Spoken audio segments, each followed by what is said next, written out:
Welcome to the April 21st, 2015 Board of Selectmen meeting. First of all, just remind everybody this meeting is being recorded.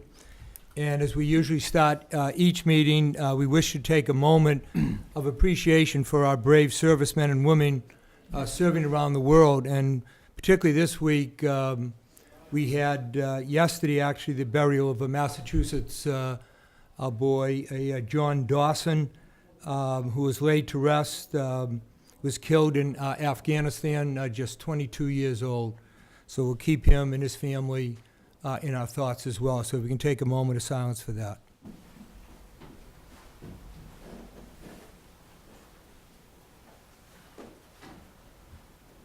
Okay, thank you. And just two quick things before we get, we have one appointment today, and that's Superintendent of Public Works, Ken Feeney, who's on at 7 o'clock. And the bulk of our business this evening will be dealing with the warrant of the annual town meeting. To remind everybody that on Monday, April 27th, starting at 7:30 p.m. in the high school gymnasium, is our annual town meeting. And just a couple of things. Yesterday also, we had the Boston Marathon that took place, and we had a number of Medfield runners on that, and I just want to congratulate them. Having watched that, I was exhausted watching the race, and the people that did run and under the rain and the wind and the cold conditions, just to congratulate them, and we actually read them. Shi Chen, Anna Dolan, Caitlin Gavigan, Scott Glenn, David Higgins, Kristen Higgins, John Polis, if I'm pronouncing that correctly, Craig McCordy, Matt Murby, Sarah Nixon, Chris Pysakowicz, if I'm pronouncing that correctly, Elizabeth Scannell, Shonda Schilling, Greg Swartz, Ingra Stenter, and Chris Teachout. So congratulations to those Medfield individuals that ran in the Boston Marathon. And just one other note of condolences, the death of Barbara Reynolds. She was Barbara Mills, grew up here in Medfield. Both the Reynolds and Mills family for several generations have both politically and civic contributions to the town of Medfield. So condolences again to the Reynolds family with the loss of Barbara Reynolds. We have at 7 o'clock Ken Feeney, who wants to discuss use of Chapter 90 funds for a number of capital budget items. So Ken, you want to go to the podium and we'll... And while Ken's going up, with your permission, we have had a few requests because of the inclement weather at the beginning of April that we stay open additional this first Sunday in May, keep the transfer station open. Okay.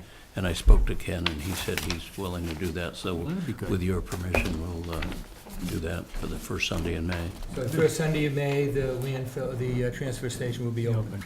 Yes, yeah. And is the first Sunday, is that the opening of our swap also, or is that the following? Yep, swap's open, yep. The swap will be open that weekend?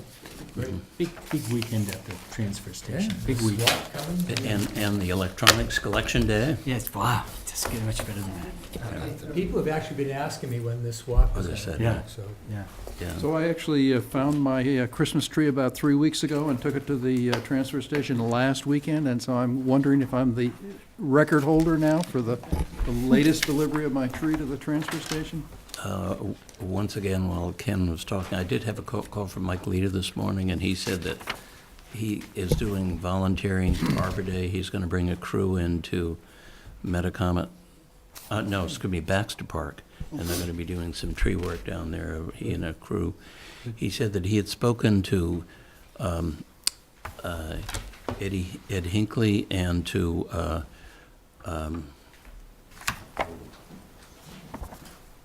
I can't think of his name, and I just waved to him today, about Hank Marcel. About removing the Christmas tree. Hank has said it's seen better days, and he would like to remove it, plant a new one in. So I just want to make you aware, he's going to let the veterans know, and he's also letting Park and Rec know. So if you don't have any objections to that, if, they will be doing that. What's he feel, that the tree is dying or something? I think, I gather that it's in rough shape, yeah, and that they feel it would be better to put a new one in, and get it going. It won't be as big as the one that's there, but it'll be a good size one, I assume, so. It's funny because it's never had a very full shape. It's always been very slender for some reason. I think maybe it's the type of tree that it is too, sometimes some of them are, While we're on trees, we have trees up at the state hospital that John Thompson's committee should probably be taking a look at, because on that main access road going up, there are a lot of sugar maples that have a lot of dead wood on them. okay. Mr. Feeney? Yep, thank you very much. What we're doing, attempting this year is to take advantage of our Chapter 90 money, which right now is with uncommitted funds and projects that have been finished is around $2 million. We don't do this all the time, okay? This is, but I think this year here it's important to us because that we've had a serious backlog on equipment in the highway department. The only equipment that's eligible under Chapter 90 is road equipment that is used for maintaining and reconstructing roads. So this year here, we're recommending to try and get rid of a backlog of equipment and take advantage of our savings we've had in the Chapter 90 and the new Chapter 90 funds that the governor was very generous to get out early and increase. So the first item on the capital budget is a six-wheel Mack truck. That's at $141,500. We're proposing to trade in a 1975 Mack truck. We feel as though the trade value is like $2,500. The mechanic's description of it is there's just simply no metal left on it. It will not pass an inspection, so we're not going to be driving the truck if we don't replace it.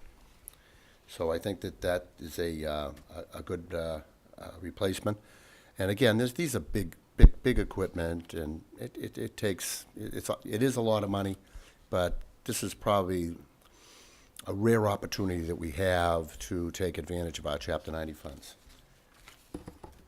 On this, we're mentioning a trade-in of $2,500 on the truck. I think this year here, I'm also going to ask the selectmen to allow me to dispose of these vehicles via an auction. And apparently other towns have been doing it, and they're getting more money for the vehicles than the trade-in values. So, and the best part about the auction is you don't have to accept the auction prices. So if we get more for a trade-in, we trade it in. But if we get more at the auction, we'll take the auction price. Who runs these auctions? There's auctioneers. There's, I think right now there's two that have been contacting me. And Without like municipal vehicles and things? they're probably professional auctioneers. And I think what they do is actually, if you buy at MHQ and you trade into MHQ, which is a dealership that has state price list equipment, they, such as the Ford trucks, Yeah. they will buy those from MHQ, and they will in turn auction it Knock off. them off, yeah. So we're just cutting the middleman out here, and going to try and see if we can't make more money on the disposition, disposal of this equipment. So that's the first item on the list. Second item on the list is a compact loader, which will replace another small loader, which is a skid steer. The price on that is $78,900.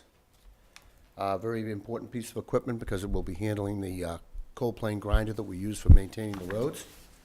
And it's a little bit bigger than the skid steer, but we feel as though it's a better piece of equipment to be handling that grinder. What do we use that for? It is a loader. You can use it in snow removal, it'll plow snow, the skid steers, or it'll handle a snow blower, or it also will handle the coplaner a lot better because it's a little bit bigger machine than the skid steer. So, and the comment from the mechanic is the other skid steer is just no longer dependable to be doing that kind of work. But you want to get that to the water department? Yes, it's gonna get a transfer at the water department for a yard machine, and, or, the trade-in value is $5,000. And, or we can auction it off, but, I think the water department's probably interested in it for a yard machine. When we finish the new water tower, there's gonna be, cold storage under the water tower up there, where they can put pipe fittings and things like that, and they can use this as a, like a forklift in the yard to pick up pipe and stuff like that. So it's probably a good use for it. It's kind of another retired use, so to speak, like the Mack truck that we have here on this list is, it's just a sander, okay? That's all we're using it for. That's how you extend the life of these vehicles. But, so that's where we're at on that. The next vehicle on the list, is a, $185,000 is an Elgin Pelican sweeper. Current sweeper is costing too much for repairs.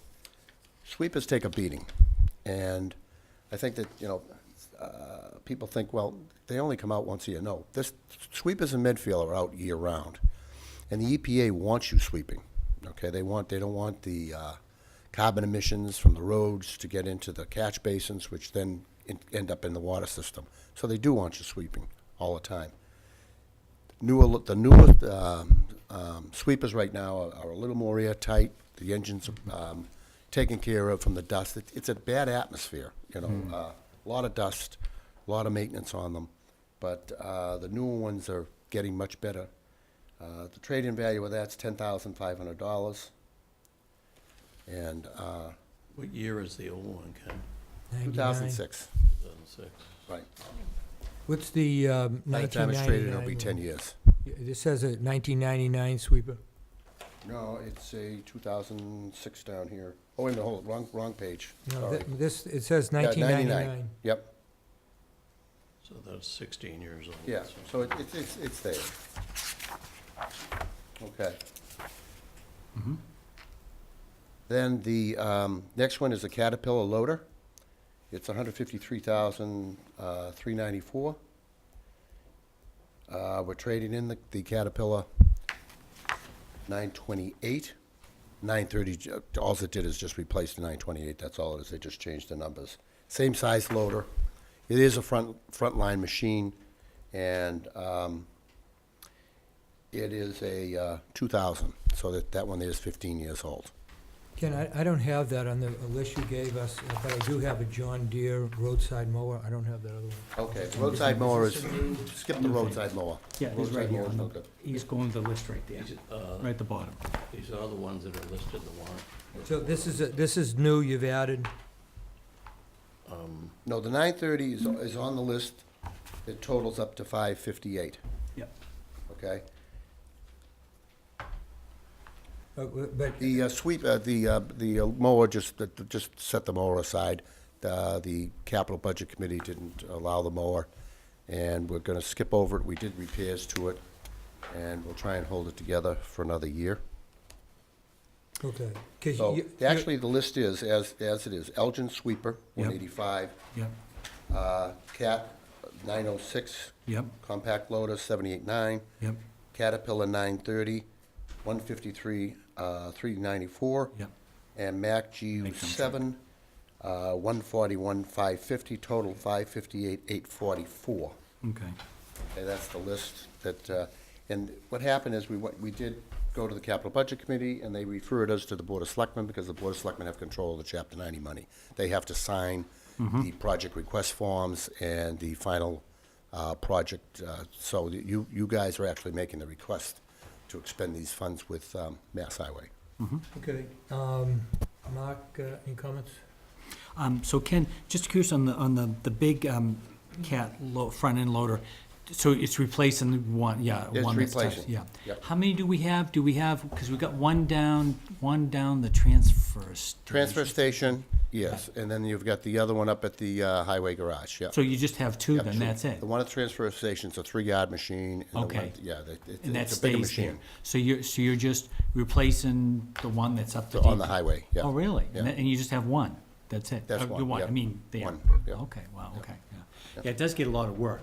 Because Oh, that's it the one does, that's yeah. always, comes and plows our road anyways, is the Yep. loader's always by usually, yeah, Yeah. when the snow's.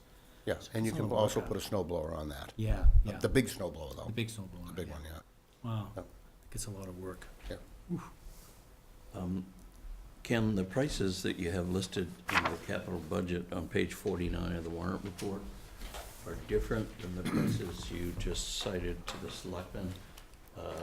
One, I think is the same, the other three are lower. Oh, yeah. Yeah, did Explain we that. sharpen the pencil on these requests? That Yep. These requests here are lower than the capital budget requests on Yep. the warrant, Oh, yeah, yep. okay? These include the trade-ins. At the time, we didn't have the availability of the trade-ins from the companies, what they would offer us in trade-ins. So that's, the trade-ins subtract off the amount, and that's what you're looking at. Anything that's okay. lower is because of the trade-in values that we got. Okay, so it's the net value. So the amount of the total amount will be 558,844.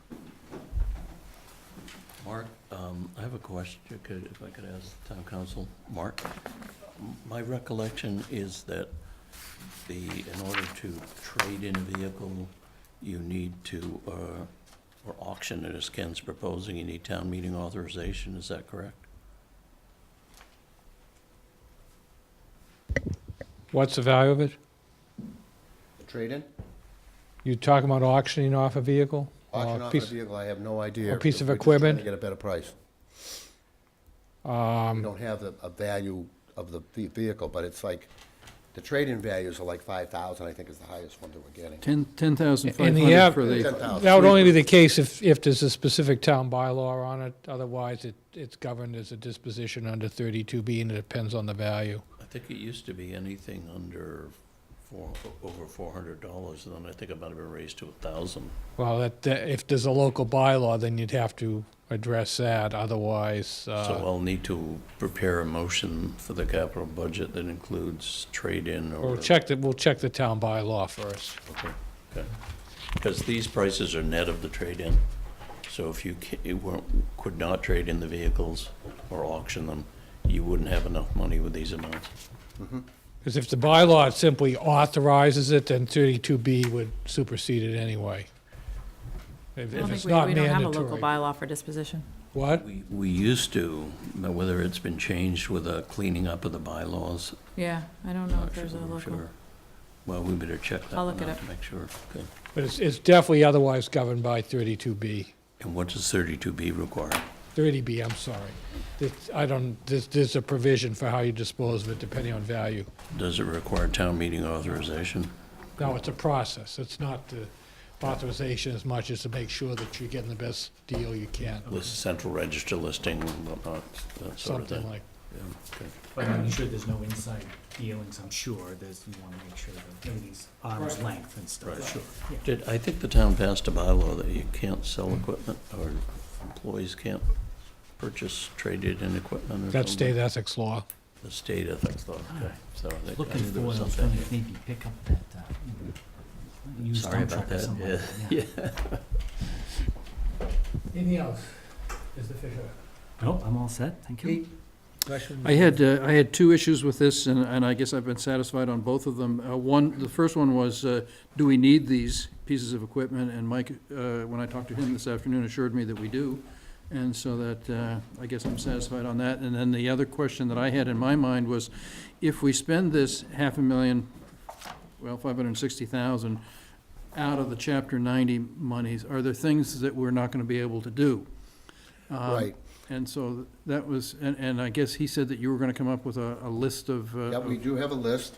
It leaves us a balance of $1.5 million. Yep. And this year here in 2015, we're scheduled to do Pine Street. Harding Street from Hospital Road to the town line. Winter Street, which would be just part of the Pine Street project because it's just that short road. Yep. And North Meadows Road. North Meadows Road's a big road. We have enough money to do that this year, and with our Chapter 90 next year, in addition, adding on to this, we're gonna be doing North Street from Harding all the way to the town line, and we're gonna be doing all of 109. So that's the 2-year out on this line. And The Ken, calculations right now, we have enough money to complete all these road projects, but in the past, I never recommended getting equipment, but this has been a backlog, and it's really time to get rid of some of the equipment. You won't be able to do this again in the immediate future. You might be able to do one piece, but you will not be able to spend this kind of money in the immediate future. You're gonna have to use your Chapter 90 on your road repairs, but again, the next superintendent coming in is gonna have some major roads done for him before he arrives. So, again, he'll be in good shape. We'll leave the next superintendent in very good shape. Ken, The the funds and the roads that we get done. Green Street project, where's that money coming from? The Green Street project is, we're really doing that. We already appropriated money for that. And we're currently filing with Concom. I think we're at Concom on, I don't know, what do they meet, Thursday night? So it might be May 7th. I believe it's May 7th. We're going to have a hearing with Concom because we're discharging into the resource area. We're proposing some detention-based improvements, best management practices. So we're going to do Green Street. We're going to do 2 sidewalks. The proposal is to take the sidewalks down to Swim Pond, both sidewalks, Yep. and actually push the one on the Swim Pond side up to Summer Street. Okay, that's as far as the project goes. So you'll have a sidewalk, and we'll have vertical granite berm. Yeah. We'll have additional catch basins. So, I mean, right now, if you, in the rainstorm like we had last night, if you were walking on Green Street and a car goes by, you're gonna be swimming Yep. because it doesn't drain correctly. We'll have this portion of the project we're doing right now is to install drainage is very important. And that's where the conservation hearing comes in, because we're gonna be discharging up at Swim Pond into that small area up there that after we build a detention basin. Sure, yep. And to take care of the first flush and make sure that we don't flood the neighbors out. It'll be an improvement, okay, to the way the water's getting there now. It's just flowing over the street. The water quality is not very good when you flow it over a street. Yeah. And also, you don't have no control mechanisms whatsoever trying to take care of that detention time that it's needed to slowly let it feed out into the system. So I think it'll be an improvement all along there. We're very much alert to the fact that there are high water tables out there, and there are people very concerned with the drainage in that area. So we're hoping to help that problem. We're not going to increase the problem at all. The water that goes there now will be going there through our system, but then through detention to help take care of it environmentally and to take care of it, detain it so it doesn't just all get there at once. Is there no drainage in Green Street now? There's some drainage. There's just some drainage, spotty drainage, old drainage, and a lot of it is sheet flow, Mike, over the streets.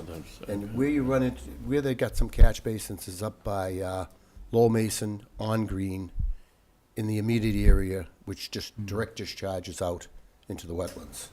So, again, we just sent out 51 notices for the conservation hearing to all the abutters. Yeah. And, again, we're very aware of the sensitivity of the neighborhood to the discharge of stormwater in the area. So the project on Green Street then would be to have new sidewalks Yep. starting at North Street, Yes, coming on the Lowell Mason side, would continue all the way to Summer Street, as it currently does, and on the south side, then it would cross over Brook Street, which would be new, Yes, from Brook Street down to as far as Summer Street on that southern side, because that would all be new sidewalk, that's correct. correct? And then Green Street itself would be resurfaced, Yes, and new drainage would be put in? yes. Be unbelievable. You will only have a binder course this year, the top will go on next year. Yeah. Okay, because You want generally, it settled. because you'll have trenches that will probably settle for the drainage, so we'll only put the binder on this year, and we'll put the top on next year. Nice.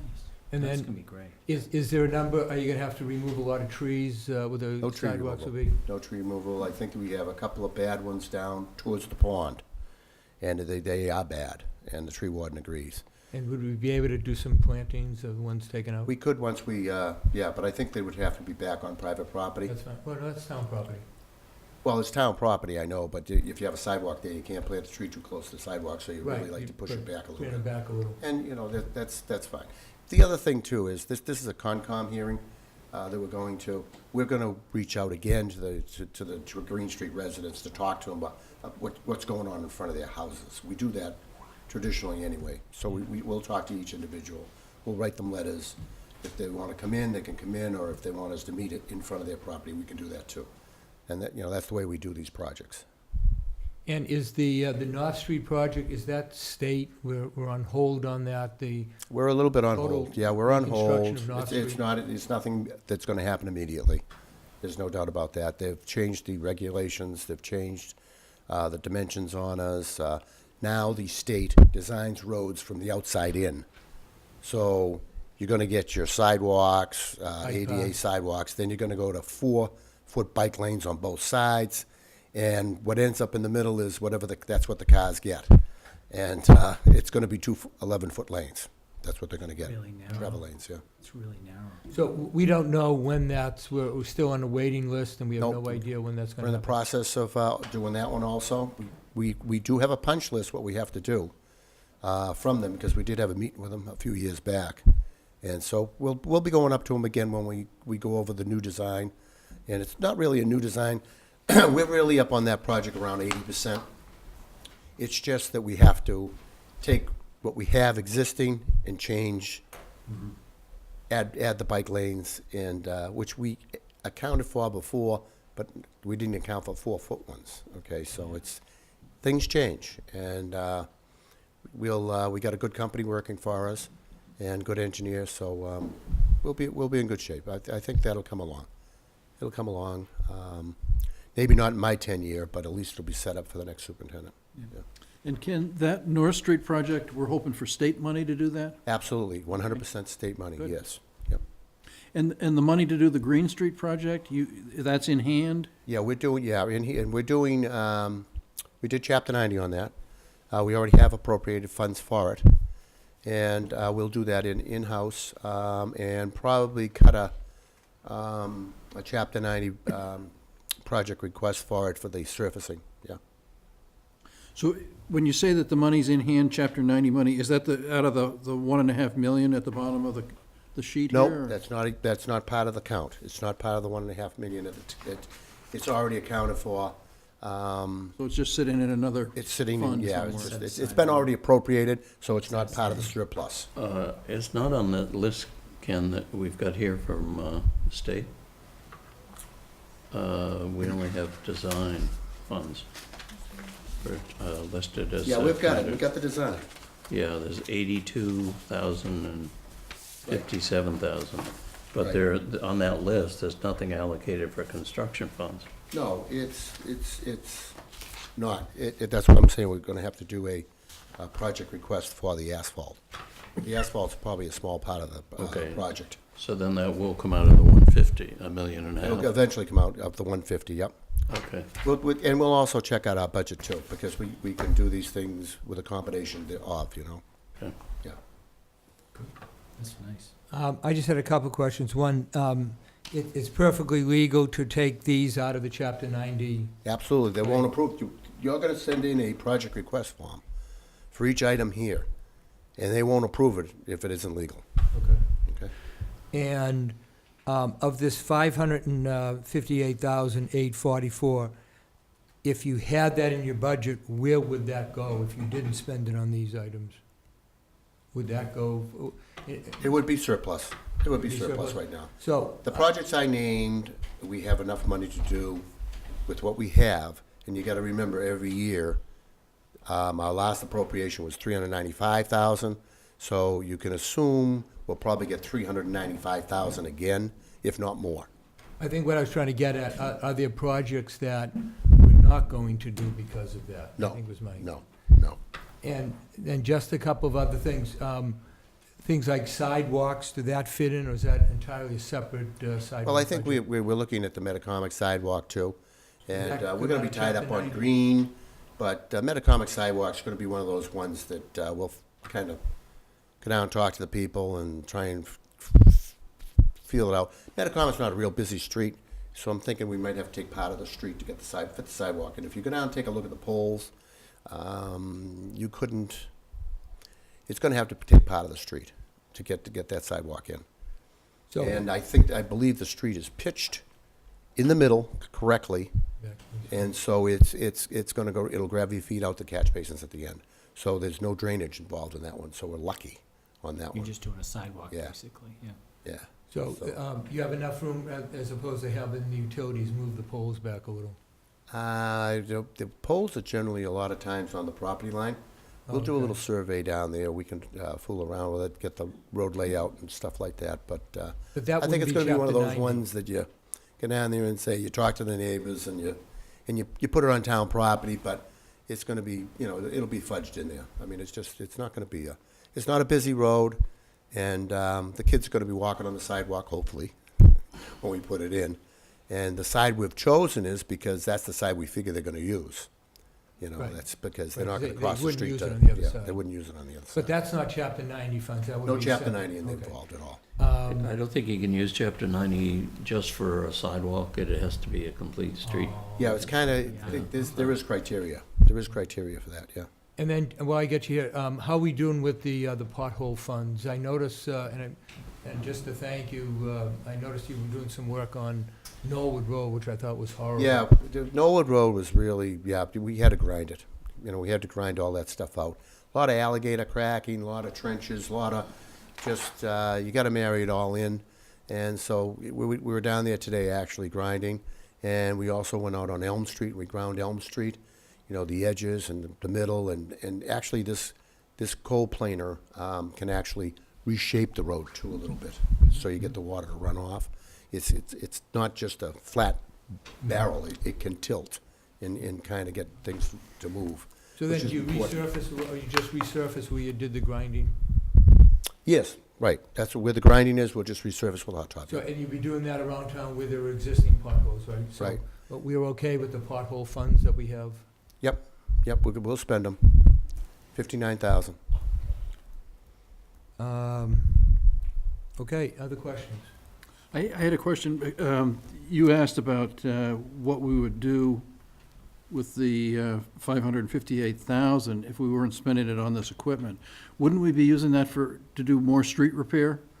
No, because you can't do everything in 1 year or in a short period of time. We know we have money now, but in the future, are you gonna have money to do a bunch of streets, major streets, in the same year? So you kinda try and spread the major streets out.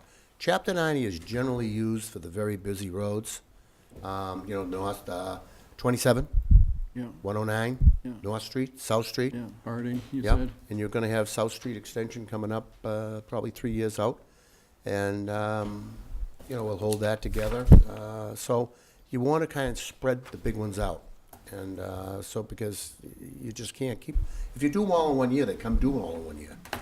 Right, And so, right. that's why you use crack fill, and sometimes stone seal to just help, to hold them together. But I think we do well because we do have stone seal in the subdivisions. That's a good fit for the subdivisions, slower roads, and, we do, we get, in the subdivision, you get 12, 15 years out of it, and that's acceptable for the subdivisions. Interferes with my rollerblading. You listed a whole bunch of streets and that you're planning on doing this year and next. Is that a written document that you can share with us so that? Sure. 'Cause I didn't I haven't, you know. get them all into my head, I'm I afraid. haven't, we're in the process of putting them out to bid. I still have to refine the numbers. We have the square yards and all that stuff. I just gotta put it together, the money. Put the money together. Yeah, And okay. then at that point there, we can give it to you. And we might even have a bid then, and we'll have hard numbers. And that's gonna take up this $1.5 million, more or less, is that the idea? The $1.5 million would, yeah, will go over a 3-year period, 2-year Three-year period. Yeah, period, 3-year okay. period, probably, yeah. And remember, you're still getting Chapter 90 coming in, so, Yeah, around 400,000 every year, so. yeah. Hopefully going forward. Yes. And one more question, if I could. One of the, last summer I couldn't run, so I was doing a lot of biking, and so I saw a lot of streets in town that I hadn't seen when I was running. And I was struck by the fact that along the sides of a lot of the streets, it looked to me like we're losing the edges. I was worried about, because I remember you're talking about in Westwood, they let things go too long and that it got very expensive. And so, and the Mass Municipal Association has started writing articles that I've seen about pavement management plans. And so I guess I would hope that you could craft a pavement management plan that would give us a sense of when certain of these streets need replacing or need attention or maintenance, so that we don't let them get beyond the point where they're gonna be much more expensive, is the way that I understand it. That- Absolutely, absolutely. That's, the whole idea is you're gonna have the preventative maintenance. Yep. Otherwise, you're gonna end up with a full depth reconstruction. Yep. And you don't wanna get there if you let them go too far. I remember that the pavement management program in Westwood, they actually had roads totaled, completely gone. And the pavement management plan was to go after the roads to save the roads that can be saved, Yeah. rather than spend all your money on the reconstructions because they were totally gone. And then they went to the reconstructions afterwards. I know that I would have personally appreciated it if you could give us that type of forward-looking plan, Ken, as to how you're planning to do the streets out a number of years. Yeah. I Well, know you you gotta- mentioned 3 years, but hopefully you're planning beyond those 3 for which streets come up when. Yeah, we are, and we constantly talk about it, but you gotta remember, at the end of every winter, you go look at them, and you say, well, this one here is gonna hold another year. Yep. And the ones you thought you were gonna do, drop off. And the ones that have to be done now, so it's a game. Yes, but I think that we want to make sure that we're spending enough on maintenance, so that we're spending enough on crack sealing, so that we're extending the roadways sufficiently to Yep. be prudently saving our monies. Absolutely, So, absolutely. but thank you.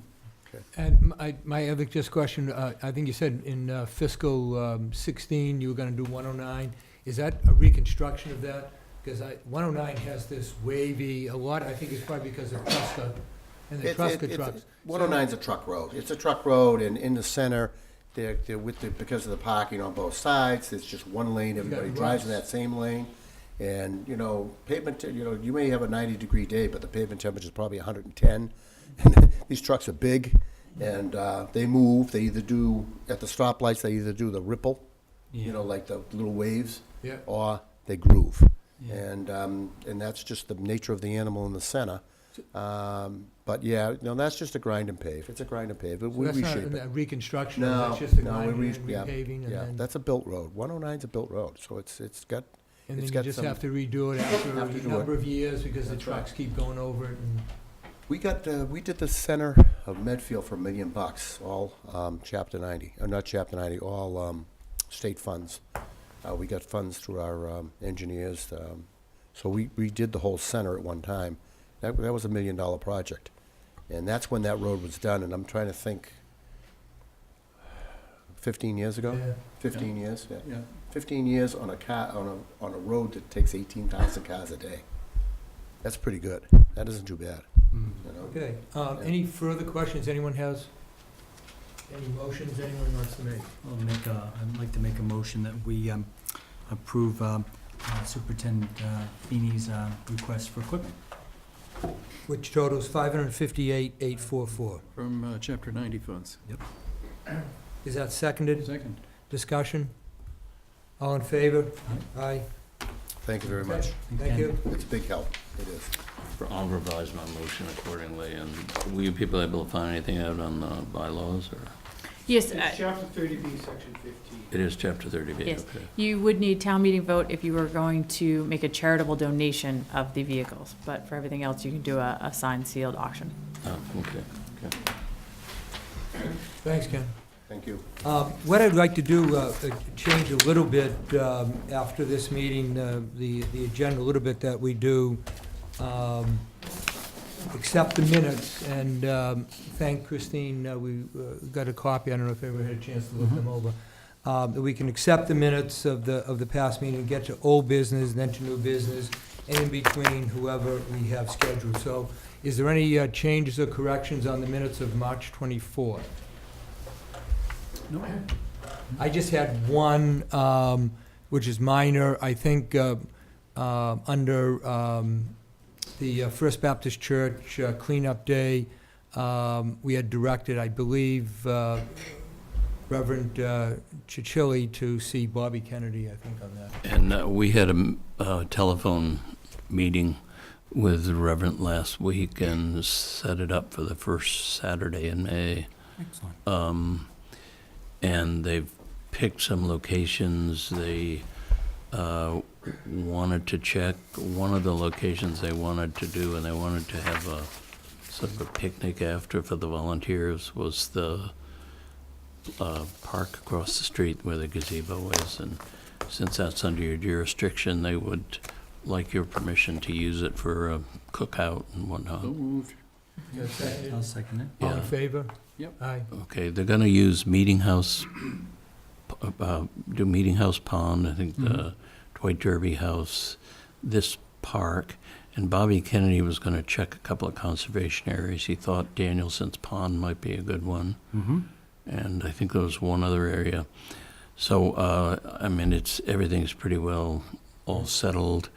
I did have a discussion, they wanted to call it God Loves Medfield Day, so I said, well, if you're doing that, the town of Medfield should, we're benefiting from the cleanup services, but we don't have any participation and involvement as far as what the event is called.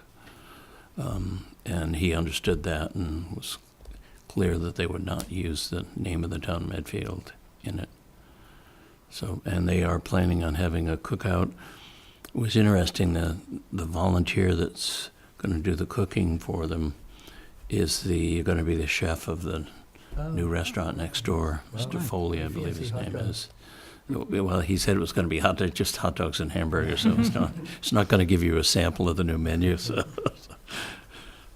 Okay, so it sounds like we're okay with that, and a motion to accept the minutes then with that one correction. So moved. I'll All second in that. favor? If I can interrupt, I have one item that I don't want to keep John Thompson and Gil Rogers waiting. We weren't sure whether or not we were going to get this completed for tonight's meeting. We were able to get it done late this afternoon, and it's time sensitive. The Norfolk Hunt Club had approval from DCAM to do 2 rides through the property, May 17th and May 31st. Since the property is transferred to the town of Medfield, they now need to get a license and approval from us to do that. So the Building and Grounds Committee met last week and had no issue with it, so they were recommending for your approval. So what I would like is a motion to approve those pending receipt of the final insurance documents. So do we have a motion for May 17th, May 31st for the Norfolk Hunt to have a race? I'll make that motion, as noted. A hunt. Yeah, Gil Rogers. The first one is a junior hunt that's to help young riders get used to hunting.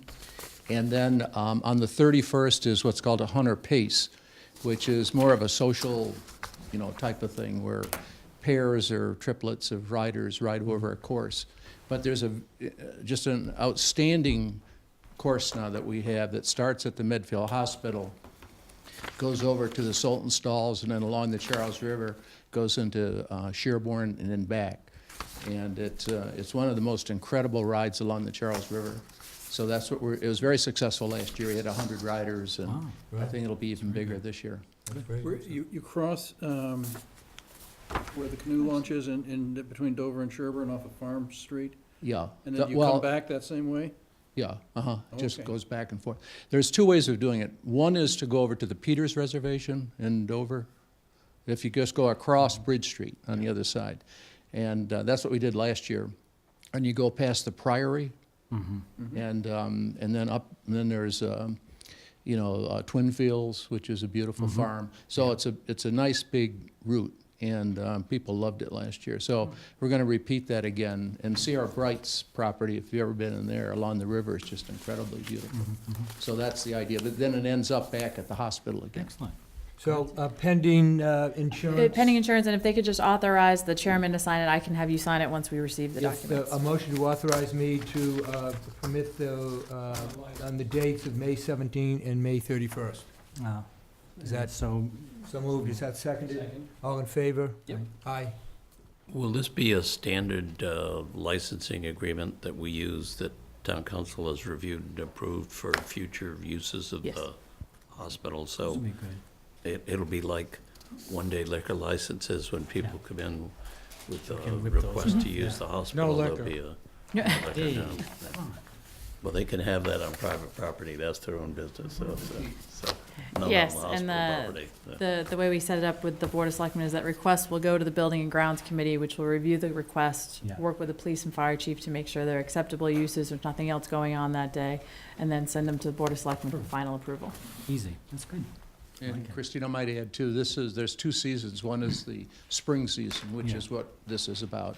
And then there's sort of a vacation in the summer, and then there's the fall season, which is the main hunting season. Sure. So we're putting together the fixture card for that, for the events, and we'll probably have, 2 or 3 rides through the Nice. hospital grounds. And one of the biggest and most successful is the Thanksgiving Day hunt, Sure. which has always traditionally gone through the hospital grounds for 100 and some years.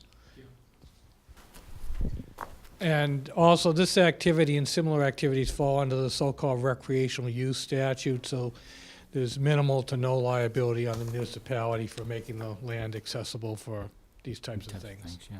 aside from the license agreement, which is kind of a belt and suspenders approach.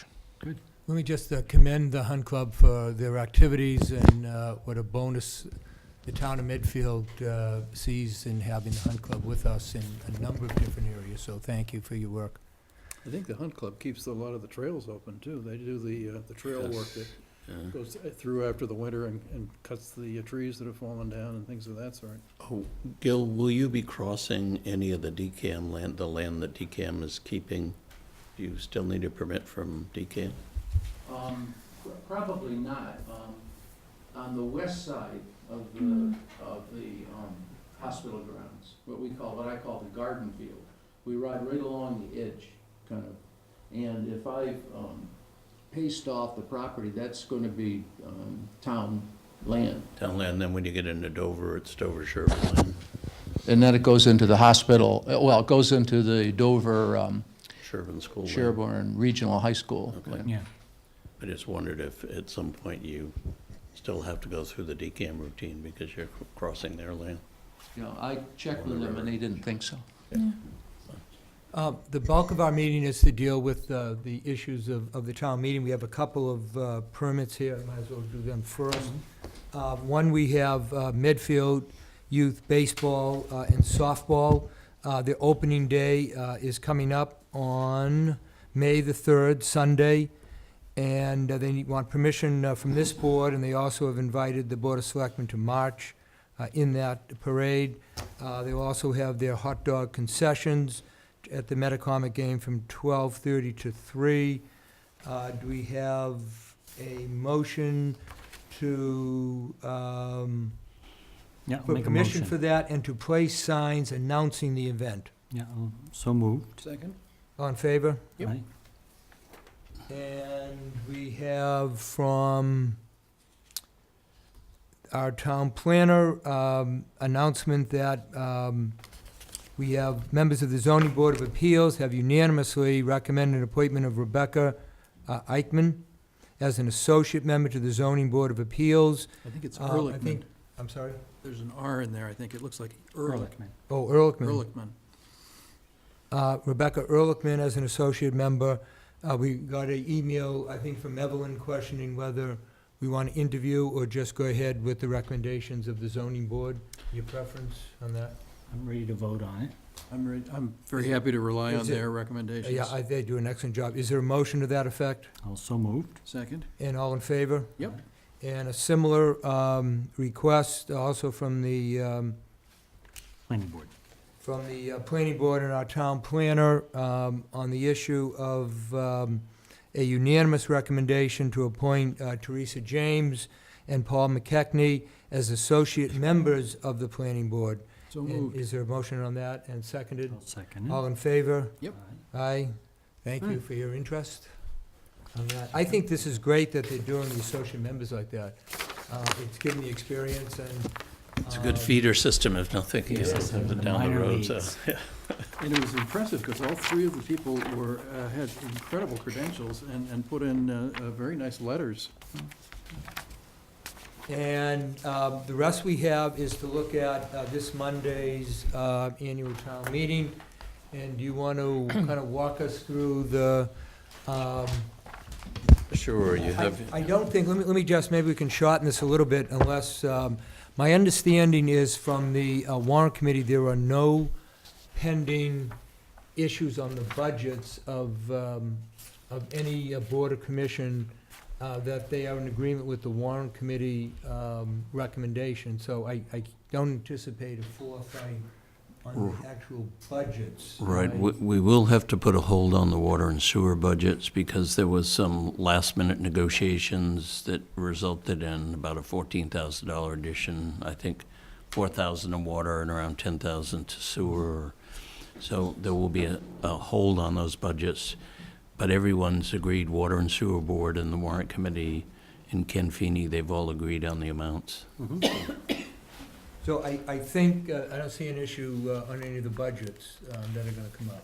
No. Unless there's something that comes from the floor, but it appears that the boards of commission are in agreement with the warrant Yep. committee, so I think we're okay on that. And then, I don't see an issue, correct me if I'm wrong, anybody, but I don't see a lot of issue with the revolving funds. Go through them every. No. Any of Right. them. I think Articles 2 through 11 are all on the consent calendar. Yep. And there is another one that came in after the warrant report went to print. It's a dismissal, and it's the article on the, Article 27 for the design of addition to the funds for the design addition of the center at Medfield. Yeah, They were yes. able to get those preliminary plans done gratis, so they don't That's need great. those funds, so. That's gonna save the town some money there. That was 50,000 they were looking for That's that, great. so, yeah. So, Yeah. those will all be on the consent calendar unless someone puts a hold on them. Mhm. The first, so you get the first article, and that's Article 12. Yeah, That was put on by the Board of Assessors, yep. and that's to increase the allowable gross receipts for seniors to qualify for circuit breaker state income tax credit. Yep.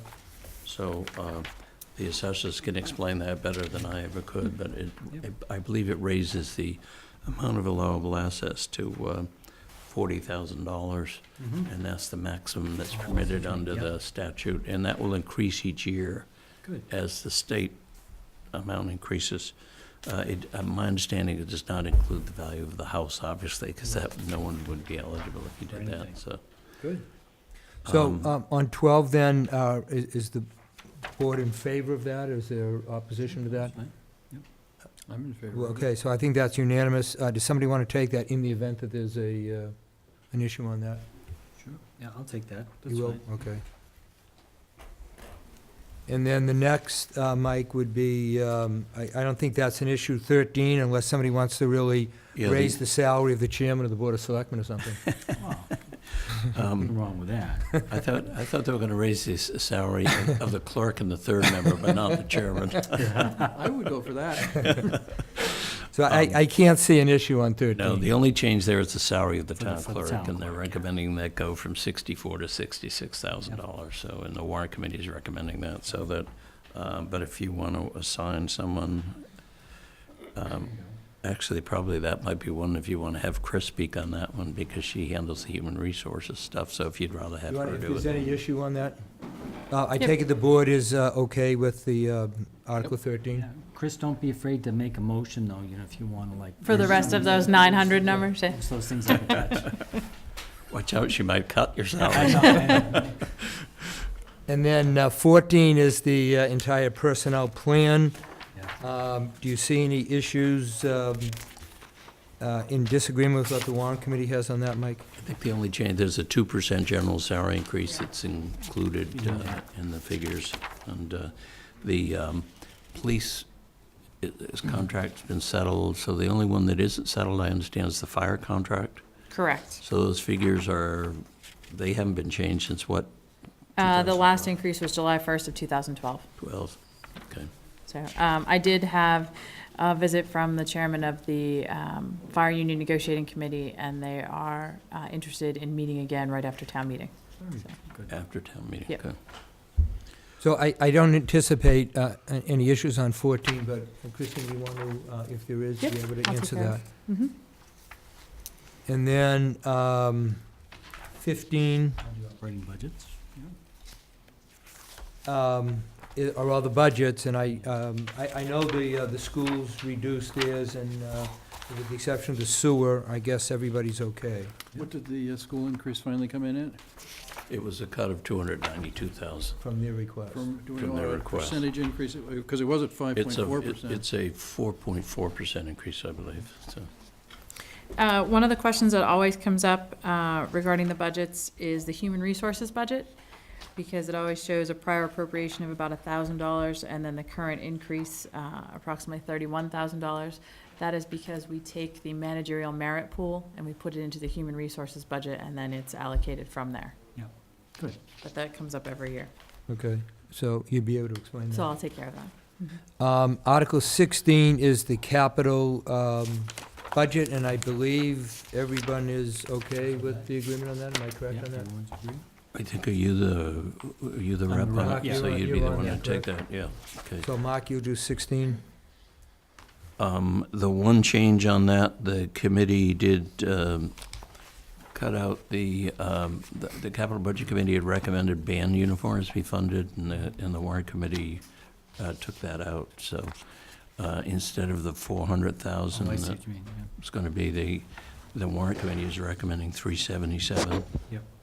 My understanding of the school was okay with that, they were gonna do private funding, am I- Yeah, school is fine, and what I'll do is I will print up a new capital budget to be passed out that night, especially with the changes for the Chapter 90 for highway, so that people can refer to that Yes, as they yeah. come in. That's right, yeah.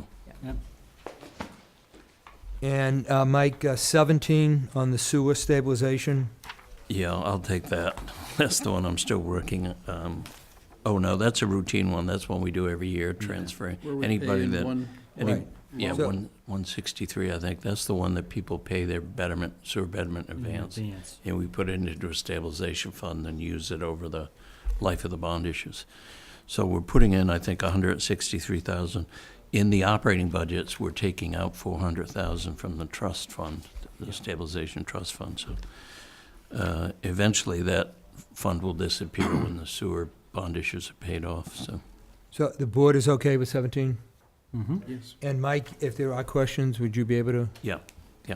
And 18, I think 18, 19, and 20, Mark is probably the one to talk about that. Yeah. This is kind of complicated. You remember last year, we authorized the adoption of a post-employment benefits trust. Yes. And then when reviewing it with town council, he said, the selectmen still need the authority to adopt The statute that we adopted last year, which is it's a local option statute, the statute itself doesn't accomplish what it's supposed to as far as the accountancy groups go. You really need to use something, the whole premise here is that you'll put the funds where they can't be reached Right. for any other purpose than Right. to pay for these health insurance Exactly. premiums. We'll get rid of them. So the way it's being done and forward-thinking communities have been doing is to set up a trust once you've adopted the statute. So this is all follow-up to the fact that we've adopted the statute, we've recognized we're gonna have a Yeah. special account, it's gonna be a trust. You folks are gonna have the authority to set that up. We have the documents ready to go as soon as you have town meeting approval. Good, And then the next two articles are gonna transfer first existing funds yeah, and then additional funds for the perfect. current fiscal year. I like it. Good. So on 18, 19, 20, if there's questions, you would be able to handle that. Actually, probably 19 and 20, I'm probably in a better position to answer than you, yeah, so, because they're Do 18 and moving the 19 and money 20, around, yeah. Good. The one thing, and we still are trying to get an answer on it, transfer of the funds to the trust fund. Yeah, We are trying to do it as of a date certain, because Mm-hmm. if you do it as of March 30th, then there's interest earnings between March 30th and June 30th, And you when don't you know what the transfer the number- funds, you have to go put another article next year. So we're trying to get a hold of the Department of Revenue. She was on vacation last week, but Joyce has a call placed into her to find out if we could just, instead of saying appropriate $1,129,000, say appropriate the balance of funds in the stabilization fund as of a date certain, think that's as good, of yeah. June 30th, 2015. that would be good. And if we can do that, otherwise we'll have to do it with the dollar amount and then put another article in next year to transfer the rest. Yeah. Good. Well, that's great. And Article 21 is with the school boiler. Boiler thing, yep. And you, I know you just got another packet of information on that. Yes, that thick. I was thinking there would be a good deregulation project to start with. We are still trying to get the correct wording on the article, because the way School Building Authority sent it in, they assumed we were gonna borrow the money and go for a debt exclusion override, neither of which we're doing, so No. I had to rewrite the article and send it back. But we have the Through the correct school amount of department. money, which I think it went up by $900-something. $105.00. You actually have to put that in the You have to put motion, that, yeah. 0 cents, yeah. So So what's it's- what's the actual figure now? $551,905 In 0 cents. and Figure 0 you could've, cents, rounded, yes. like to the nearest, like pick a number, just round to Yes. something even. We can, Well, the other interesting thing about that is the reimbursement rate Yeah. is 39.84%. I mean, where did they come up with that? And you have to write that out in numbers So that, as well as put it, with, 84/100%, yeah. yes. Jeez. And the board is okay with that? Yeah. Yeah, this is The great. school department will be the principal spokesman on this. Oh, okay. Technically, and Mark can correct me if I'm wrong on this, and my understanding is years back, the school committee is not in charge of school buildings, the Board of Selectmen are. Is that your understanding? Yes, Ah. and that's why all of these documents are coming to us instead of going to the school committee. They're Because it's a sending it to the town Board of building? Selectmen, Yeah. because school buildings are technically under the direction of the Board of Selectmen. We should start making Didn't more know use that. of them then. Didn't know that. Yes. Well, they're not under your control, you simply, the community has the obligation to provide them and maintain them, and that, and since the Board of Selectmen is Yeah. representative of the community, that's where you come into. But they actually make all the decisions, how it's used, Yeah. and everything like that. Hmm. Do we want Your a, legal title, huh? Sounds like a way to keep the per pupil expenditures down. do we want somebody want to take that if there is a question from us? Yeah. Mike can You wanna do probably. that? Okay, sure, I'll take that, yeah, and I don't think I'll have to speak on that, I think it's primarily gonna be the schools, but if Yes, they yes, do, I'll yeah. need to, yeah. And then the Article 22 is the sewer enterprise fund. You do that. That's the one, Yeah, you do that. yeah, I'll take that, because I'm still trying to figure that one out with Joy, and hopefully I'm wrong, but, one other thing on the Wheelock School boiler replacement is where the funds are coming from, and rather than borrowing, we tried initially to use the funds that were left over from the town garage, but we were told that since the town garage bonds were voted with a debt exclusion override, Oh, the leftover funds could only be used for a project that was voted as a debt exclusion. yeah, I see what you mean. And since this isn't being voted as a debt exclusion, we couldn't use it, so we instead applied those funds to the public safety building, that $750,000.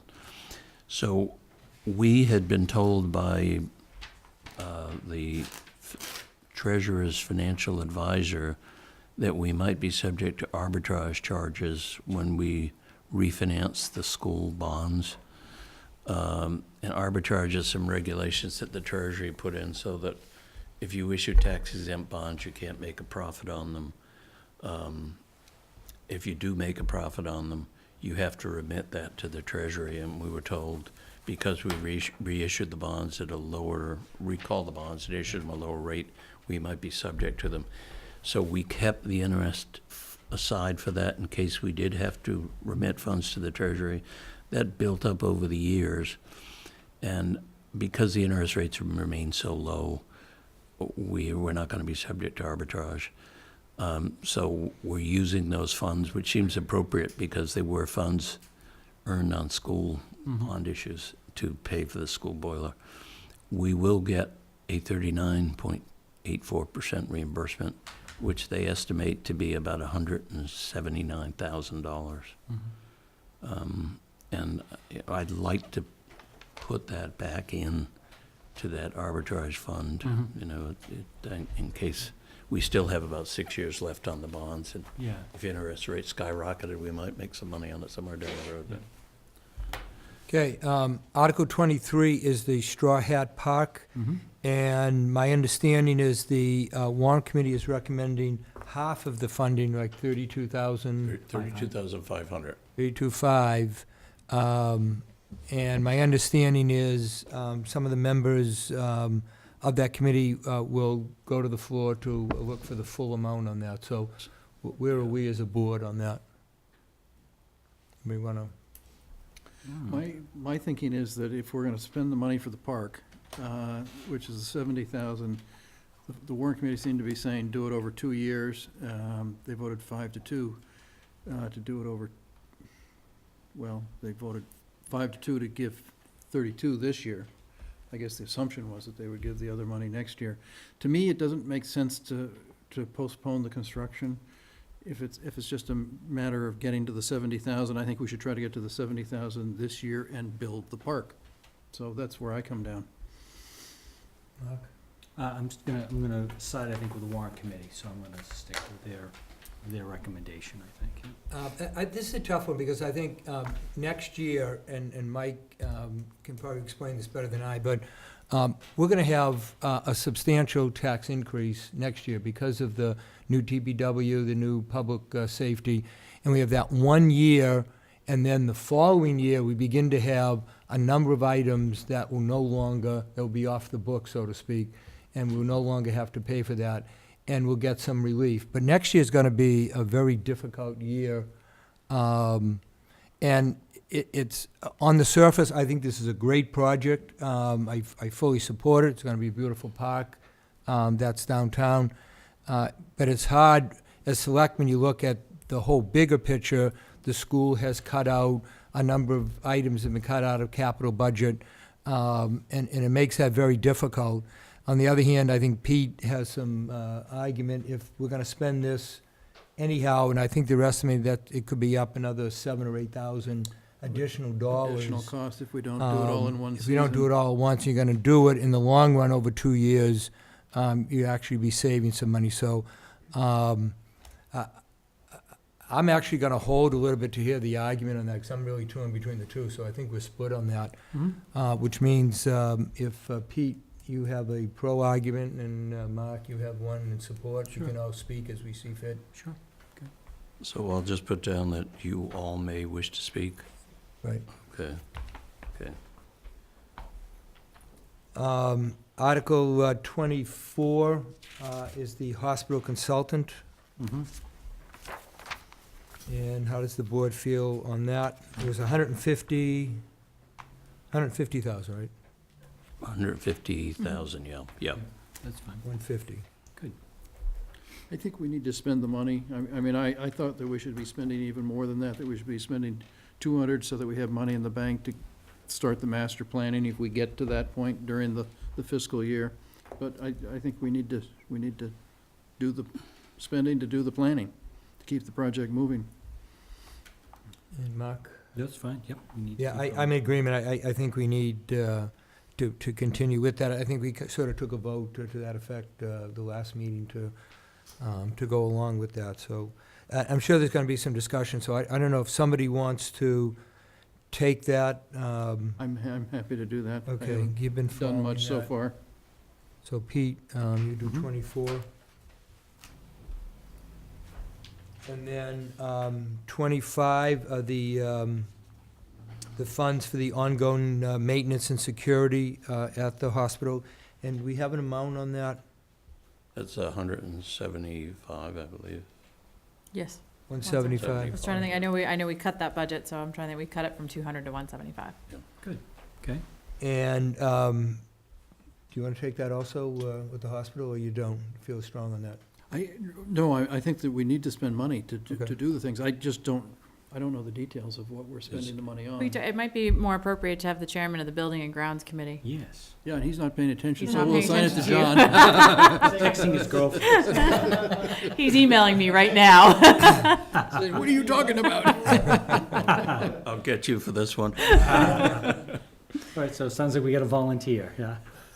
Well, if we do, if there is a question on what exactly that goes, you would have that information, correct? And I would be Yeah. glad to speak in support of that, but I think I would turn to you for the expertise. Article 26, I'm probably the best one to speak on that, since it was kind of my idea to Yep. come up with this fund, and Mark tells me we can't put any money into it because the money has to be voted during the course of the year. We'll have to, if we sell anything up there, the money has to be set aside and voted Oh, how by to, two-thirds vote of the town meeting to put money into how it. to, yeah, Yes, how to spend it. spend it, okay, good. Article 27 is being withdrawn. Article 28, I believe the warrant committee wants to set aside $2,000. I think originally for $5,000, and I think the Economic Development Committee is okay with that. And they've been very creative. I got to give them a lot of credit, because they're going to use some high school students to help transcribe, and the individual members are actually going out and surveying the Yeah. different businesses in the community, and when they get all that results, they're going to have student interns, which will save us some money on that, so. Yeah, and I was at one of the warrant committee members' meetings, and a couple of members are, because their business is marketing, and they said they'd be willing to assist too. That'll be good, so, a nice, good person. So I think they seem well on that. I'd be glad to take that if anybody has a question. Mm-hmm. Okay. And then Article 29 is the swap of conservation property from the hospital land to the HomeQuest Farm property. Put an agricultural. Are we okay with that? Yep. I'm in favor of that, yeah. Yep, I'm happy to everyone's talk all about set it, on too. You want to take that one? Sure. So Pete would take 29. If you don't vote for that one, 37 acres goes back to the state, as I understand, should or be an easy 39 one. acres, yeah. Yeah, so, Article 30, we may have something off the floor, because what it does, and again, Mike, correct me, but basically, or Mark, correct me, it's giving the Cemetery Commission the authority to establish some rules and regulations, particularly at Vine Lake Cemetery, but first, it's subject to the approval of the Board of Selectmen. That's right. The Government Study Committee felt they're an appointed board. The cemetery commissioners are an appointed board under you, and that you ought to have, exercise some oversight in what they're adopting. Mm-hmm. There's also some concern as to existing regs that probably should have been vetted in the first place, so. So they're going to come up with the regulations, and they'll bring before the Board of Selectmen that will approve it, and then that becomes official. Correct. and you also, it also requires a public hearing. Okay. So it's a public hearing and approval of the Board of Selectmen. Right. So, That makes sense. I did talk to the gentleman who had some concerns about this when we were discussing it, and he is fine with this approach. Oh, And he Okay. wants to work with the cemetery commission to come up with a great, solution 'cause on that, so I think we should be I okay. thought that could be a battle. I did too, and I reached out and we spoke about it, and he Oh, was thank you. fine with this approach. I mean, understand at the moment, there's no authority to have any kind of regulations, and there's a lot of routine housekeeping type regs, such as what hours are it open, what kinds of things can you put on the graves or not. how long can they be there or have to be removed, all those sorts of things. Yeah, And it's that are relatively non-controversial. yeah, good. Are we, as a board, are we okay with that? I think that's great. And if there's particular questions legally, do you want to be able to address that? Sure. And then Article 31 is dealing with the noise. I think once people realize it's not individual homeowners that But this it's is commercial. covering, it's commercial only, I Should be don't okay. see an I issue get- with that. I did have a call from a local contractor this morning who was concerned about not being able to start warming up his engines at his site of his facility before 7 o'clock. Because he said, if I can't get on the road before 7 o'clock, I'm going to spend an hour sitting on 109 or 128 trying to get to my clients. So he said, I'm out of business, essentially. I talked to Mark about it. Mark thought one way to do it would be to allow equipment in industrial zones to start up before 7 o'clock. But I don't So know. now, if somebody amends at the end of the first sentence, except in case of an emergency, blah, blah, between the hours of 7 PM and 7 AM, you could simply add that Oh, yeah. this limitation shall not apply to businesses in the industrial, the IE zoning district. Yeah, I would have no problem with that as a, But that's something that needs to be run by the bylaw committee to see if they'd go along with it. If I don't know how you people feel about that, but that makes sense. he was, And I can understand that. gonna, I told him some of the committee members, and he was gonna try to contact some of the committee members to discuss that with the situation with them. So who makes the amendment on that? it ought to come from the committee if they support it. We've got the bylaw committee, okay. Well, So that's good. they're gonna have to come into session this week and deal with that? Yeah, or have a meeting Monday night, at prior to town meeting. It's a tough week because it's school vacation Yeah. week, so. And that may or may not solve the individual issues, because a lot of what happens is that the landscapers take their equipment home and park it at their Well, houses. that's exactly what was addressed, that's not acceptable. Right, But if somebody, it's almost a no harm, no foul. If you've actually located your business in the IE district, yes. Yeah. that's a whole different story, and they're isolated, and Yeah. they ought to be able to do that type of thing, versus Yeah. somebody that's operating in a residential district. That's exactly the type of activity that's trying to be regulated. Yep, true. And Good. I mean, parenthetically, we've had some ongoing issues with contractors who are in the residential zone, and whether or not, what kind of businesses they're operating, whether they ought to be or not. So that's been an ongoing problem in and of itself.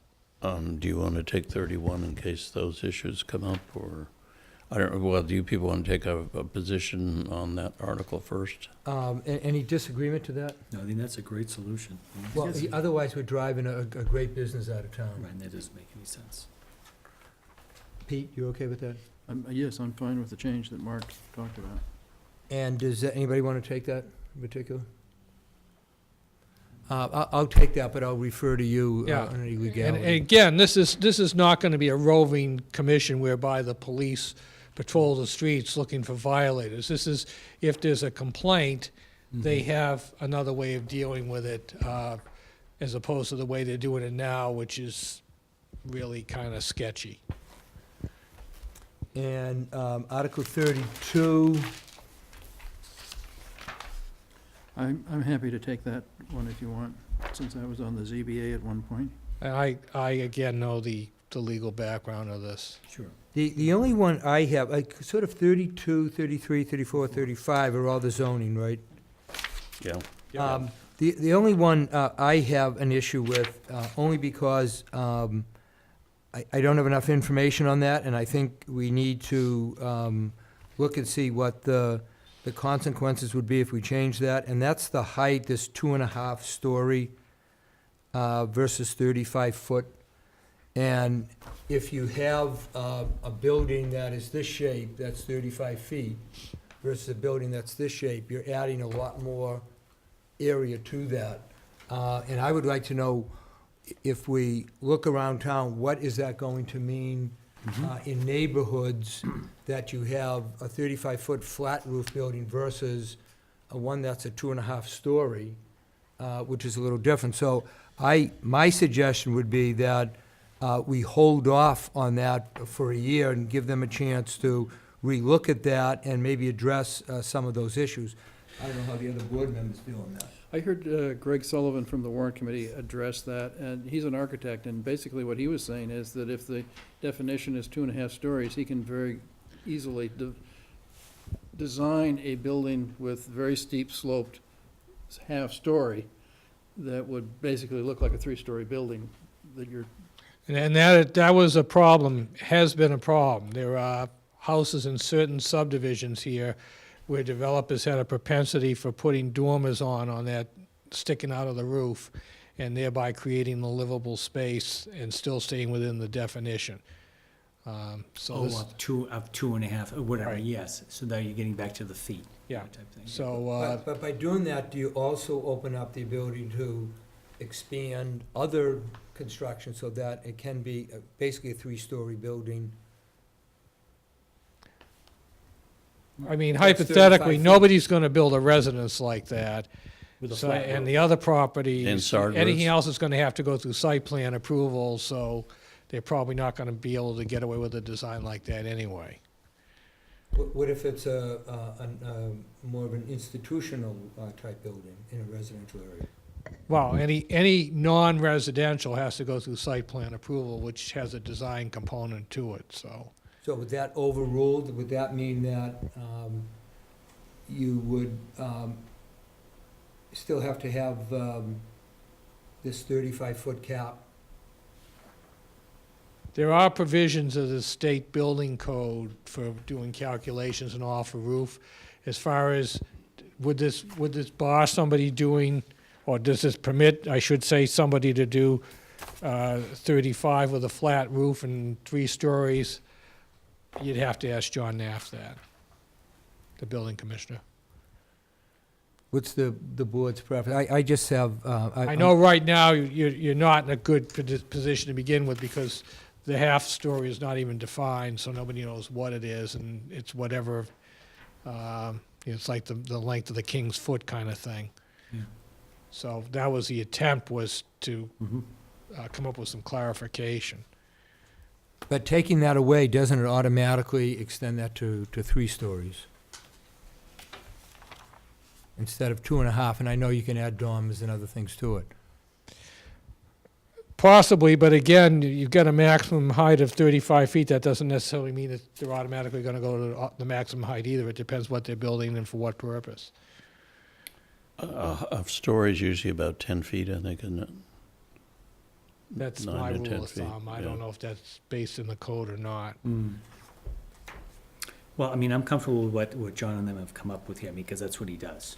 I mean, I think, Richard, your question about the concern of a flat roof ought to be addressed to him. Chat with John, I think, yeah, just so you can talk about that. Okay, I'm just not ready. I think it needs a little more study on that, but where are you, Pete, on that? I guess I'm supporting the article, because I think it's been worked through by the building commissioner, so. Okay, so we got a 2-to-1 approval on that. Did either one of you want to take that to speak on? Sure. Mark does.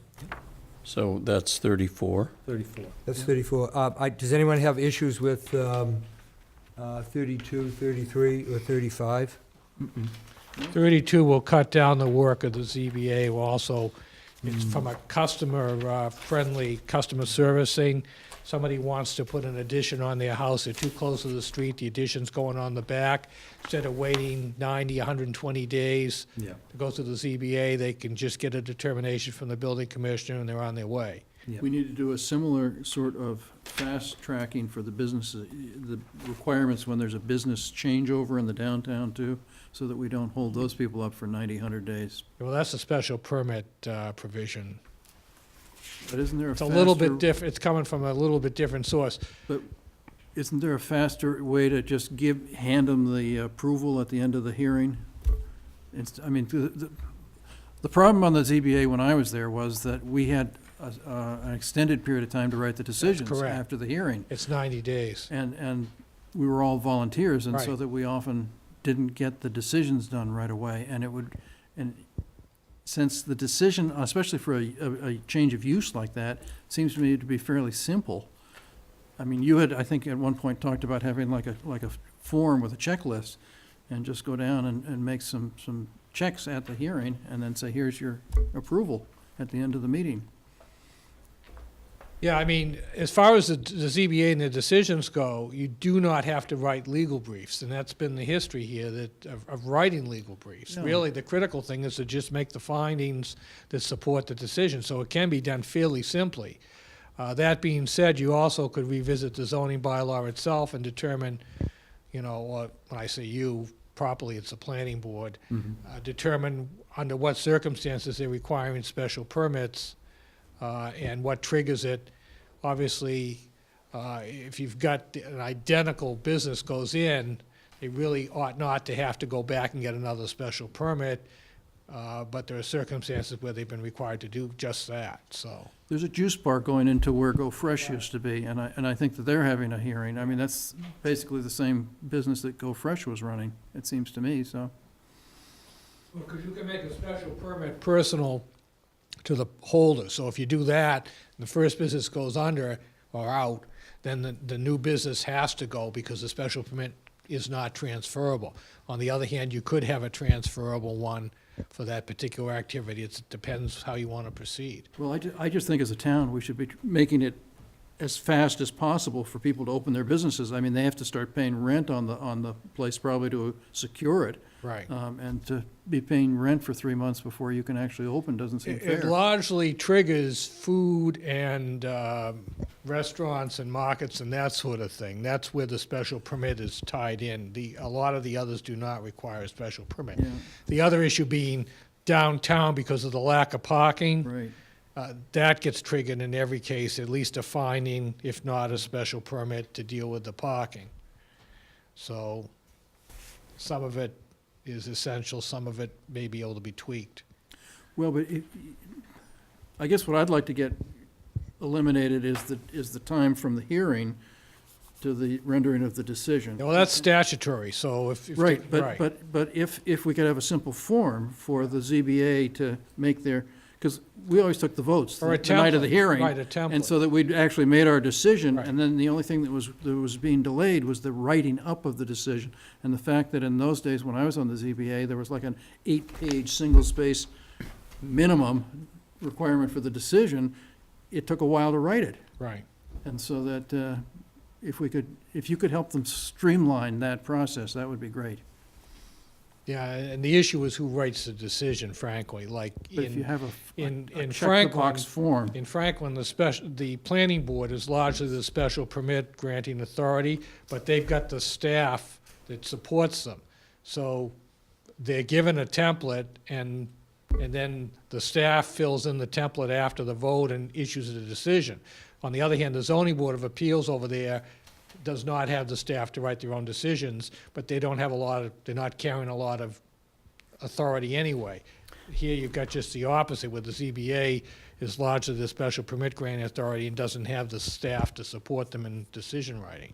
when I went to, for a client to the ZBA in Harwich, aside from being the only person in the room with a suit on, I discovered that the ZBA in Harwich wants you to, as the applicant, to write the decision for them. Right, that's They don't- another thing you could absolutely, and you're not bound by it, but just suggest that the applicant submit a, Proposed decision. exactly. How would you go about making those changes? We would The ask, administrator can notify people when they file in the first instance that it's viewed with favor if you submit a proposed decision. So is that something the ZBA would? ZBA would have to adopt it, I would think. So maybe at some point later on, we can bring them in and maybe discuss that? I'll have a talk with Sarah when she You gets will? back, and Yeah. Well, it's not gonna happen at town meeting, so maybe we can move on with our town meeting stuff instead of a half-hour discussion on what the ZBA does. Okay. No, I think that's important, though, Well, yeah. and maybe They can over take the care of it summer, later. we can get that. And Article, You want me to do 33? well, do you want to do that on, Is that what's that, 35? 32? 35. I'll do 35. 32 if you want me to. Sure. Yeah, I think you've already got 32. Now 33, Well, no, 33 is the, Building height? Yeah, the building height. Oh, no, that's the, No, yeah, 34 is building the, we're concerned about our 35 feet on 34, so that's me. yeah. So Same 30, thing. who wants to 33 take and 34. So I'll just go together. Are they both, so there's, Yeah. is it a 2-to-1 vote on both of those? what's the difference between 33 and 34? You mean 33 One's how you and 34? calculate One's how you height. calculate the height. So if you disagree with how they calculate You the have to- height, have You to have a, have when you have a house that's on irregular topography, it gets dicey. Or with a Yeah. walkout basement, a house with a walkout basement, how do you measure the height using that? I believe the warrant committee was split on that 3-3. I think they were. So 35, That's just adding the same way we've made it more flexible with setbacks on recreational structures. This allows a little more impervious coverage if you got a tennis court or a swimming Yeah, pool. I think you can increase up to 5% as long as you stay within permissible area coverage. anyone have an issue with No. that? no? No, Okay, somebody want to take that if there I'll is? take it. Go ahead, you got it, Pete. 36 You take care of that. for Paul is, Curran. I'll take that, I'm actually speaking on that. That's the Paul Curran Civic Square. I take Excellent. it we're all okay with that. Yeah. 37 is Syringes. Board of Health.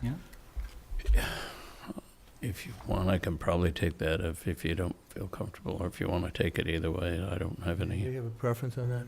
Doesn't matter. Anyone have opposition to that? No, Okay. You want to take that, Mike? Yeah. And 38, Traffic study. well, 38, the warrant committee is opposed to that. I just want to make it clear that if this is approved, then the next step is, next year, we'll come back to town meeting with whatever the cost is going to be to put the lights into that intersection and let the people decide on that. Just again, Article 38 is where South Street comes into 27, does the dog leg and goes on up to Norfolk, and then Spring Street comes in and High Street comes into that intersection. A number of years ago, we put traffic lights at South and High Street and addressed the issue, which was a major issue, of getting the people out of that area of South Street. And we never addressed the issue of the people coming home again. And it's a unique intersection, we've talked about this before, that you really would have to look at both intersections as one intersection, so that traffic is not backed up on that.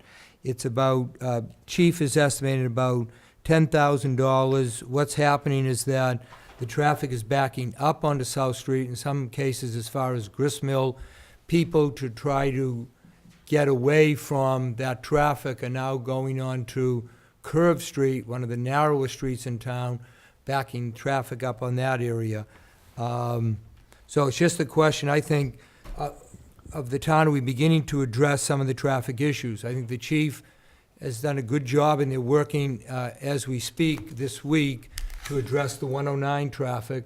I've already noticed a change, so I know they've already worked on connecting the South Street light with the North Pleasant and Main Street light, because now when that light turns green on South Street to come out onto Main, it's already green on North Street. It used to be red, and now the traffic is moving so that the South Street traffic can now come up and actually make the turn, and before they could never do that. We have, I think, an issue on 27. I think the chief has mentioned we also have an issue at Brook and Main Street, and I think down the road, we're gonna have to begin to just look, there's just more traffic everywhere you go. And we're gonna have to begin to look at that. So, I'm in favor of giving the option to the townspeople if they want that study, but fully being aware that that means your next step is gonna be, and I have no idea what that cost is going to be to put lights in that intersection. But if people vote for that, please be aware, the following year, we're gonna come back. So if you don't wanna spend that money, then I guess defeat the traffic study on that. I don't know how, Mark or Pete, you feel on that. Well, I thought, now, I think it's important to get it done. I know we're running tight on money here. I mean, they've been scrimping to try to get, to try to balance the budget. Did the chief thought he might have some, no, money? The chief, actually, it was Ken Feeney said Ken, yeah. that when they did the work at the High Street, South Street, they also included the traffic study in that area. Mhm. But then the chief thought, yes, that might be helpful, but it's very much outdated. Oh, okay, And okay. that maybe they could use some of that information, but it's like 18 years old. Hmm. Well, I guess in some respects, I'm not quite sure if you do, I don't know if you need to have a study done. And we know there's a lot of traffic, so it's like, I don't know what, it's like, okay, there's gonna be a bunch of cars, Well, we know according to the that. chief, you Yeah. can't put the lights in until you have Have a that study traffic done. study. Yeah. You can't just stick lights in. Yeah, no, it would be good. I think we need a light there, so it would be good to get some money for that and get it going. And It's too Pete, bad it got cut, but, How are you on that? because you're only talking 10 grand, right? Isn't it 10. 10? I mean, it isn't a lot of money. But realize that next Yeah. year you are gonna have to spend some money. Yeah, oh, I know. So I guess I had, the one reservation I had was that I had heard that we had, Ken said that we had a study that we'd already done. And so I guess my question would be whether or not that study is of any use to us or not. You thought it was just too old? Well, I just said, It's too the old. chief is feeling, it's like 20 years Well, old. that doesn't do And any he good. feels the information is That's no okay. longer pertinent to. Mass Highway has to approve this before you go ahead with it. And Mass Highway wouldn't approve a study that's that, No, data that's that old. that's Probably not. useless. The other thing to keep in mind is that the study was done prior to putting the set of lights in. Yeah. So then Not that that the doesn't lights sense. are in, so the Yeah, patterns the data somewhat then. changed by the improvements that were made as a result of that study. I mean, I don't think you're talking about, you're not talking about designing a remedy at this No. point. You're talking about Just a study. traffic counts, basically. That's right, I know. That's all we were looking for. Is that all you get from a traffic study, is traffic counts? At different times, different direction, yeah. Well, And oh, it no, also, sometimes it also would they come up impact with, Oak Street as well, because you'd have to do a count up there.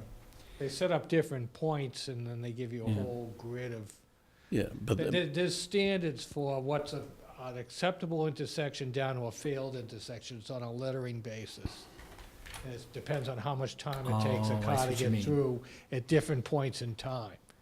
So at a peak commuter time, it could be a quote-unquote failed intersection, probably I guess is. I had understood that it was gonna be something different than traffic counts. I thought it was gonna be some sort of suggestions as to solutions. yeah, that was my understanding And- also. And I think the Yeah. RFP would be written that way. You will get traffic counts, but Because they were also looking for. This is gonna be unique, because you're really Yeah. looking at the two intersections and making it one. Yeah, because the traffic counts we can get. Well, I we're mean, talking Chief has a apples and little gizmo oranges. he As can far put as what you need to satisfy Mass DEP, Right. that you've got a problem that you have to address, that's the traffic counts. Can it be combined with potential solutions? Yeah. Yeah, okay. Well, I guess I'm in favor of it if it gets to the solutions. And it sounds like we need it, so. Okay. You want to speak on that one, Richard? I'll Okay. take that. And Article 39 is the CPA. Mhm. And what does the board feel on that? I went to the warrant committee hearing on that one to share with them my thinking on it, and they, since I was in favor of it, I see it as a way to save money. They voted 8, whatever they had. There were 6 people there. I think they voted all against it. They see it as a tax. You either see it as a tax and you're against it, or you see it, like I do, as a way to save money because of the state sharing money. So I'm still in favor of it. Mark? I'm against it. I'm gonna stick with that, my original decision, yeah. My concern is, and I'm actually going to suggest maybe that, and I'd have to persuade Pete, I think we should withdraw this article. And the reason I feel that, and I'm a strong supporter of the CPA, but we have about a 6 or 7, 8% tax increase that's coming this year. Yeah, my figures show somewhere between 7.5 and 8%. 7.5 and 8%. To me, you can't just throw the CPA out there. You have to do a good job educating people. You need some grassroots support. And I would hate to have this be thrown out there, go down into flames and be defeated and kill it for 10 years. I would rather see if we put this off and do a 2-year, because it's really a 2-year process. You go to town meeting, then you have to wait till the next election. And if the townspeople want it, we need some grassroots support for that. We need to educate the town exactly what it means. I agree, it's a way to save money. Why spend all the money when you can get state funds to do that? But every time I say that to someone and then say, we're also gonna increase your taxes by 3%, they're like coming at me with a pitchfork. Right. So you have to, I think, do an education process in the town to let people know what it means. There's a lot of communities that are on CPA, it's successful for them, and I think her statement, there's not a single community, I think you're in there for 5 years, there's not a single community that then has withdrawn from the CPA. So I think we need to get a grassroots effort. There's no grassroots effort right now. Who is speaking on this that's out in the community? To just throw this out, I think the warrant committee's against it, the Board of Assessors are against it. This is gonna be almost impossible to pass, and I think it's the death knell for a long time unless we do our homework. If indeed this is something we feel is good for the town and to save the taxpayers' money, which I agree with you, I think it is, but I don't think the average person agrees with that. My suggestion would be to withdraw that. I think it's gonna be defeated. So, I don't know, and I would only do that if you were in agreement with that. Otherwise, we're gonna debate that, and then if it goes down to defeat, I think it's not gonna come up for a long, long time. And if it didn't, I mean, if by some chance it did pass, then you'd have to make a concerted effort to organize and do all the grassroots, because you do have a ballot question next March on it. And if you just were to pass it at town meeting by some chance, and then forget about it, it would more than likely get defeated at the ballot without some effort. And not only that, but the ballot will come right after the people get their next tax bill. And they probably will not be very happy. But anyway, I don't think we've done the homework, I don't think we've done the prep work, and I just think it's gonna be a death knell to the CPA, and we're never gonna get it. That's just my opinion. I guess my thinking on it is that we can always just bring it up again. And if there is a community group that wants to get behind it and put out press releases, then it may have a better chance than it does this year. But there again, we haven't had it for we haven't had it ever. And I guess if we put it off for another year or two, maybe it doesn't matter. It's just, we're postponing our opportunity to save money in my mind, so. Well, I agree with you. I just, there's no grassroots, there's no support that's out there. Who's presenting? There's nothing there, and I think we're just setting ourselves up to go through the motions to see that go down to defeat, and then next time it comes up again, they say, oh geez, that's been defeated twice. Mm-hmm. Well, the other thing is the trend right now is down, down, down. The base that they're projecting is, I think, only about 18% reimbursement this year, unless you're at the 3, in which case you'll get additional rounds. Now, there's been an ongoing effort recognizing that for the last few years to get the legislature to address it with a long-term solution. If they were to do that in a way that, provides significant assured reimbursement or a match going forward, that would give you, from a timing standpoint, something to talk about. So I guess, and you can defeat it, but I guess I'll just throw a motion out that we withdraw this article. I'll second that. Discussion. All in favor? Yep. Aye. So you're gonna have to make the motion on town meeting floor because the warrant's already printed. Well, There's no positive motion, right? The warrant committee's against. if you could put it on the consent calendar if you didn't want to get up and explain why you're withdrawing. Or you could move to lay it on the table, which effectively is the same thing, because you don't carry stuff over from one town meeting to another. It just dies, but that way it doesn't have the, That's a little confusing, because I can't ever recall doing that. I do it laying at on the Medway table. regularly. Oh, there you go. We're not as sophisticated Well, as that's you all right. There we Medway go. folks, so. Well, what do you think the best approach is, that to put in the consent calendar or explain the reasoning behind it? Well, probably a little explanation. People will say, why did you put it on? And then, put it on the dismissal, on the consent calendar for dismissal. I think people would like some explanation as to why you're withdrawing You it. want to join me in explaining that? Sure.